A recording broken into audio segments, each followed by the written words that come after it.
قام اخذها البور وربح منها الريتش. I don't go with the trend. I go with what I want. مرحبا، يعطيكم العافية. اليوم أنا معكم فيديو جديد ومختلف. في عندي محاضرة أنا بلقيها شهريا بشكل شهري في عدة معاهد ومدارس ومؤسسات في منطقتي في كندا. هاي المحاضرة بتكون عن البير بريشر وضغط الأقران. ضغط الأقران أو ضغط الأصدقاء أو ضغط بعض، حتى أحيانا الأهل، ممكن يؤدي للشاب أو الشابي أو الطفل أو الطفلة، يؤدي فيهم إلى انحراف في طريقهم أو إلى شيء خطأ في حياتهم أو إلى أمور هن وأهلهم ومعتقداتهم وديانتهم أو حتى الكالتشر، العادات والتقاليد تبعهم ما بتكون ماشي ومتماشي مع هذا الشيء. ضغط الأقران شيء موجود وموجود هون في كندا وبكثرة. حتتابعوا معي بهذا الفيديو المحاضرة حنحاول نخليها خفيفة. المحاضرة بتكون تقريبا ساعتين، حنحاول نختصرها ب4 حلقات، فحيكون الحلقة الأولى والثانية والثالثة والرابعة. كل حلقة تقريبا من 10 ل 15 دقيقة. على هوا المونتير والمونتاج شو بيقدروا يعملوا. يعطيكم العافية، تابعوا معي الحلقة وحاولوا تخلوا أهلكم وأولادكم يتابعوا الحلقة معي، لأنه فيها نصائح كتير وفيها معلومات كتير مهمة. شكرا كتير ويعطيكم العافية.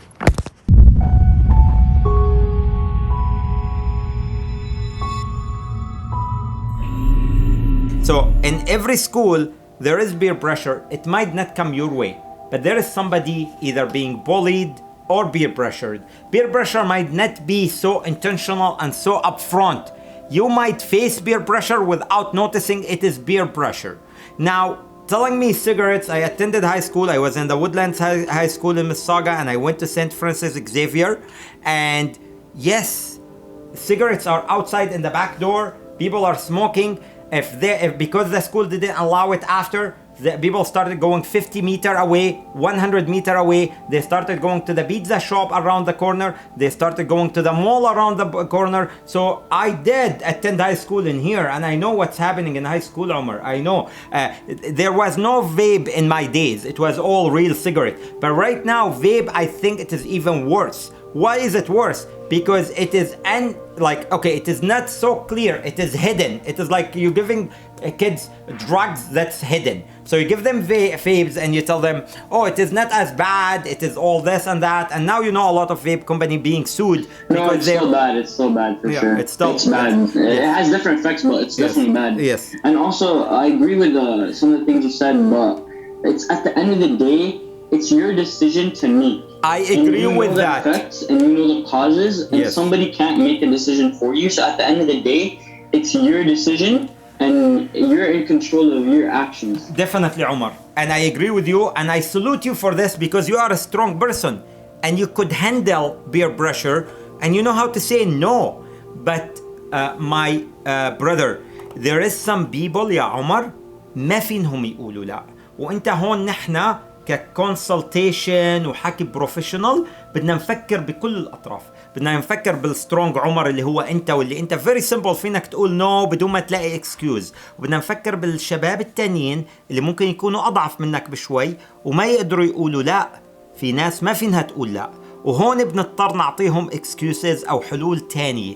الحلول التانية بتكون انه يشغل نفسه، انه يمشي بطريق تاني، انه يلاقي صاحب له، يجيب صاحب يقول له او صديقه له تقول له اسمعي انا في عندي بير بريشر وبدي اياكي لما بيجوا بيحكوني انه نطلع ندخن ولا شيء خليكي موقفي معي. فانا بقول انه انا مشغوله معاكي دائما. ففي ناس بدها حلول تاني، ما فينها تاخذ الحل اللي هو ستريت فورورد ونو وخلص. فاحنا بدنا نفكر بكل الاطراف يا عمر. شكرا كتير على الانبوت. stay strong. awesome. I love your input. حنروح على اللي بعده. تفضل. Yeah, I have a question. Go ahead. So, like when you mashallah, you stopped your smoking addiction. Like, obviously, when you wake up, like let's say for example, you wake up someday, you're like, oh, I need to lose weight, and then you start planning on how to lose weight. But then when you actually get to like when you have to start losing weight, you realize that it's way easier said than done. So, and like especially when you quit smoking, it's like an addiction, and like it like for you kind of like wastes time. So like what do you do in that time that you used to smoke? Because some people like they usually get bored and like, oh, whatever, I'm just bored, I'm just gonna, you know what, I'm just gonna smoke, it's not that bad and everything. A question worth $1 million. طيب, what do? You do something that you love. A lot of us have habit that we didn't do. We have hobbies that we didn't do in our life because we got busy, because we have school. A lot of us could achieve something in our life. And for example, ممكن تكون انت عمر او اي واحد يكون awesome YouTuber, but you never tried. And if you don't try, you know, the word that the terminology YouTuber is a new terminology. So some people not used to it. There's actually a terminology in English right now. I'm a YouTuber. So yes. ممكن تكون انت يوتيوبر ناجح، تكون انفلونسر، بتقدم اشي للشباب، لكن انت ما حاولت حتى تعرف انت كويس ولا لا. فهون بنجي انه انت اشغل حالك باشي بتحبه. يعني مثلا انت مثل ما قلنا بتحب اليوتيوب، لاقي لحالك نيش ماركت، واذا ما في نيش ماركت يعني اذا ما في شيء ما حدا داخل عليه، ادخل على اشي اوريدي الناس داخله عليه بس يكون انت بتحبه. فكر دائما بالاشي اللي بتحبه. بتحب انت تعمل اكل مثلا، طيب ابلش اعمل قناة وحط عليها اكل صحي. بتحب انت تحكي تقرأ كتب، ابلش اقرأ كتاب وطلع الاهم شيء في الكتاب واحكي ب5 دقائق. احكي عن اخبار، احكي عن اشي بتحب تحكي عن اشي ديني، احكي عن الاطفال شلون بيتوضوا بيصلوا، اي اشي. في عندك ناس، اتذكر في عندك انت كم بليون متابع في اليوتيوب. اكبر منصة الان في العالم للافلام وللفيديو ولكذا هي اليوتيوب. فانت مثلا عم بعطيك مثال انا هون اليوتيوب. اللي بعده مين كان عنا؟ Me, I just want to say something like that you said from before. That you said there are like people who don't know what to do, so they pick on you. Like me, as someone who kind of experienced like bullying, like it's done now, but like before, I learned that like if they're pretty much bored, so they don't know what to do. So if you show them that you're angry, if you show them that you're mad, if you show them that you really care, then they're gonna keep doing it because it's like an entertainment for them. But then if like you show them that it's like you don't care, like okay, like it doesn't matter, they're gonna find it really boring to do, so they're gonna go pick on someone else. تمام. يعني انت مش سؤال، عندك input والكلام تبعك مزبوط 100%. It is true. So if you show them that you are busy and you know what you're doing and you're not easily influenced, they're going to go back on someone else. Thank you very much سلام. تفضلي سيبا، شكرا للمشاركة. I said like if you're in a situation like progression, you would like think about like how it affects like your relationship with other people and like your future.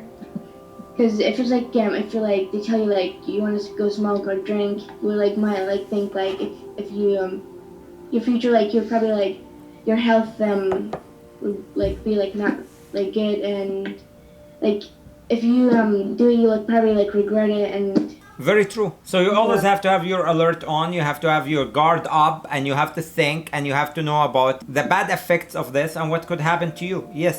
Thank you Siba. Oh, okay. So I just want to say, the health thing, like I know if you do it once, it's not gonna affect you, but you guys should think about if you're Muslim, if you get intoxicated, if you smoke weed or drink, your prayer won't count or won't get rewarded for the next 40 days. So is it really worth it to get intoxicated and 40 days of your prayers will not count? Is it really worth it? Very true.